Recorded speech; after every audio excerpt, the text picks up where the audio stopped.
அன்பு சொந்தங்களே, அன்பு உறவுகளே, நல்லா இருக்கீங்களா? இன்னைக்கு உங்கள் நேசர் இயேசு நேசர் சந்திக்கும் நேரத்தின் மூலமாய் ஒரு வார்த்தை உங்களுக்காக அவர் கொடுக்க போகிறார். பிரியமான தேவபிள்ளையே, பிரியமானவன் என்று சொல்லி தானியேலை பார்த்து ஆண்டவர் சொல்றாரு. தேவதூதன் காபிரியல் வந்து சொல்றாரு, பிரியமானவனே, நீ ஜெபிக்கிறதுக்கு முன்பாகவே கட்டளை பிறந்தது. என்ன கட்டளை? நீ போன்னு சொல்லி ஒரு கட்டளை பிறந்துருச்சு. உனக்கு ஒரு வார்த்தையை கொடுக்கறதுக்காக நான் வந்திருக்கேன்னு சொல்லிட்டு பரலோகத்திலிருந்து தேவதூதன் வந்து அந்த வார்த்தையை கொடுத்து ஒரு தெளிவை கொடுத்து இதை தான் இப்படி தான் நடக்க போகுதுன்னு சொல்லிட்டு தானியேல் கிட்ட தேவதூதன் சொல்றார். சரி, இப்போ அதே மாதிரி ஒரு வசனத்தை பார்க்க போகிறோம். சங்கீதம் 147:11 தமக்கு பயந்து தமது கிருபைக்கு காத்திருக்கிறவர் மேல் கர்த்தர் பிரியமாயிருக்கிறார். தானியேலுக்கு மேல ஆண்டவர் ஏன் பிரியமா இருந்தார் அப்படின்னா, தானியேல் தனக்காக மட்டும் அவர் ஜெபிக்கல, தன்னுடைய தேசத்திற்காக, தன்னுடைய குலத்திற்காக, தன் நண்பர்களுக்காக, தன்னுடைய இனஜன பந்துக்களுக்காக அவர் ஜெபிச்சார். 3 வேளையும் தவறாம ஜெபம் பண்ணாரு. ஆண்டவரே எங்களை விடுவீங்க, ஆண்டவரே எங்களோட பாவங்களை மன்னிங்க, ஆண்டவரே எங்களுடைய பிதாக்கள் செய்த சகல காரியம் நமக்கு பிடிக்காத அருவருப்புகளை எல்லாம் நீங்க மன்னிங்க அப்படின்னு சொல்லிட்டு அவர் என்ன செய்யறாரு? பாவ அறிக்கை செய்து ஜெபிச்சார். இன்றைக்கு நம்முடைய வாழ்க்கையில, இன்னைக்கு ஆண்டவர் உங்க வாழ்க்கையில் உங்களை பார்த்து சொல்றாரு, என்னுடைய அன்பு மகனே, மகளே, நீ வந்து எனக்கு பயந்து என் கிருபைக்கு காத்திருந்தேன்னா உன் மேல நான் பிரியமாயிருப்பேன். பிரியமாயிருக்கிறவங்களுக்கு ஆண்டவர் அடையாளத்தை கொடுப்பார்.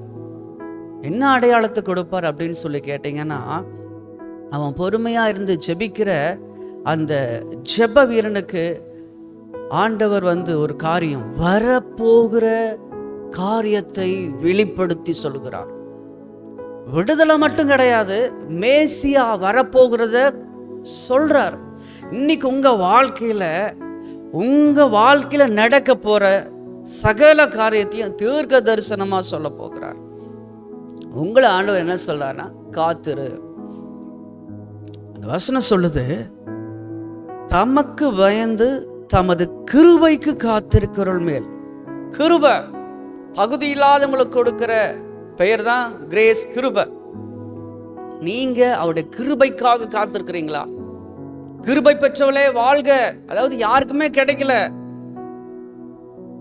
உனக்கு அது கிடைச்சிருக்கு அப்படின்னா என்ன அர்த்தம்னா, உனக்கு அது கிடைக்க போகுது, உனக்கு அந்த வேலை கிடைக்க போகுது, உனக்கு அந்த பிஸ்னஸ்ல ஒரு உயர்வு கிடைக்க போகுது, உன் வாழ்க்கையில ஒரு நன்மை உண்டாக போகுது, உன் வாழ்க்கையில் நல்ல ஒரு புத்திர சந்தானத்தை கர்த்தர் கொடுக்க போகிறாரு, உன் பிள்ளைகளோட வாழ்க்கையில ஒரு செழிப்பு கட்டளையிட போகிறாரு.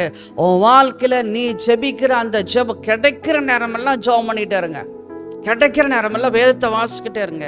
கிடைக்கிற நேரமெல்லாம் எதையும் வீணாக்காதபடிக்கு பரிசுத்த ஆவியானவருக்குள்ளாக பெருமூச்சோடு வேண்டுதல் செய்கிற அவரோடு இணைஞ்சு ஜெபம் பண்ணுங்க. இன்னைக்கு அதுதான் உங்களுக்கு ஒரு ஆலோசனை. நீங்க காத்துருங்க.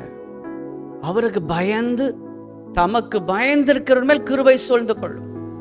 பாருங்க, சங்கீதம் 128 கர்த்தருக்கு பயந்து அவர் வழிகளில் நடக்கிறவன் எவனோ அவன் பாக்கியவான் சொல்லப்பட்டிருக்குது. இது எல்லாத்துக்கும் தெரிஞ்ச வசனம் இல்லையா?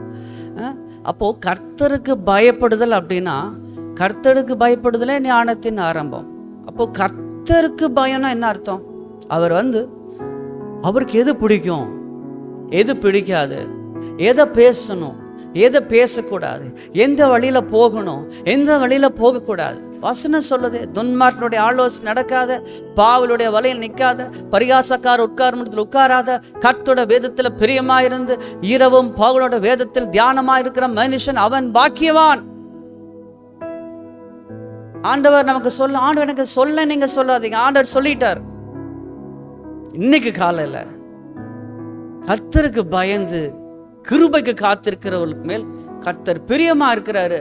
பிரியமானவனுக்கு சகலத்தையும் வெளிப்படுத்துவார்.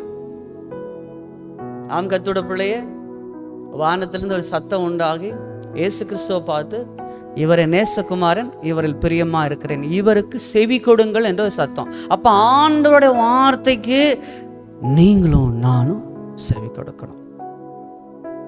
பாருங்க, ஒரு வெளிநாட்டில் ஒரு குக் கிராமம், அந்த கிராமத்தை நோக்கி ஒரு படை வருகிறது. ஒரு பெரும் படை வந்து இந்த கிராமத்தை பிடிக்கணும்னு சொல்லிட்டு பெரிய திரள் சேனையா அது வருகிறது. அப்போ இந்த குக் கிராமத்தில் இருக்கிற அந்த டைம் பாருங்க, ஈஸ்டர் பண்டிகை கொண்டாடுகிற ஒரு நேரம். அப்போ இந்த குக் கிராமமா இருக்கனால இவங்களால எதிர்த்து டிஃபென்ஸ் பண்றதுக்கு, எதிர்த்து போராடுவதற்கு, எதிர்த்து நிற்பதற்கு ஆட்கள் இல்லை. அப்போ நம்ம வாழ்க்கை இன்றோடு முடிஞ்சிச்சு அப்படின்னு அவங்க நினைச்சாங்க. அப்போ அங்க இருக்கிற பாஸ்டர் என்ன சொன்னாருன்னு சொல்லி கேட்டீங்கன்னா, வாங்க இன்னைக்கு ஈஸ்டர்.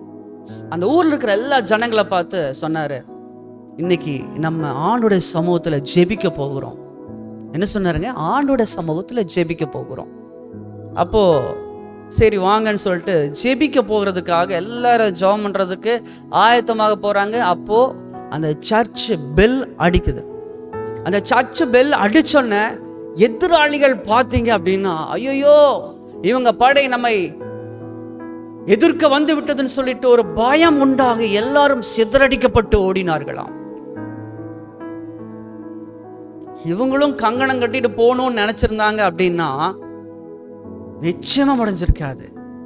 அவருடைய கிருபைக்கு காத்திருந்தனால அங்க ஒரு பாதுகாப்பை ஆண்டவர் கொடுத்தார். நிச்சயமா சொல்றேன், கர்த்தருக்கு பிரியம் என்ன தெரியுமா? அவருக்கு பயந்து கிருபைக்கு காத்திருக்கணும். கர்த்தருக்கு பயப்படுறவர்கள் மேல் கர்த்தர் பிரியமா இருக்கிறார். அதனால உங்க வாழ்க்கையில ஒரு பாதுகாப்பையும் ஒரு தெளிவையும் கர்த்தர் கொடுக்க போகிறார். சோர்ந்து போக வேண்டாம். இன்னைக்கு ஆண்டவர் உங்கள் மேல் பிரியமா இருக்கிறேன் என்று சொல்லுகிறாரு. சோர்ந்து போக வேண்டாம். எல்லா விதமான எதிராளிகளுக்கு முன்பாக கர்த்தர் உங்களை உயர்த்த போகிறாரு. உனக்கு விரோதமாய் எழும்புகிற ஆயுதம் வாய்க்காதே போகும். உனக்கு விரோதமாய் நியாயத்தில் எழும்பும் எந்த நாவையும் நீ குற்றப்படுத்துவாய். God bless you. God be with you. நாளை சந்திப்போம். ஆமென். இது உங்கள் நேசர் சந்திக்கும் நேரம்.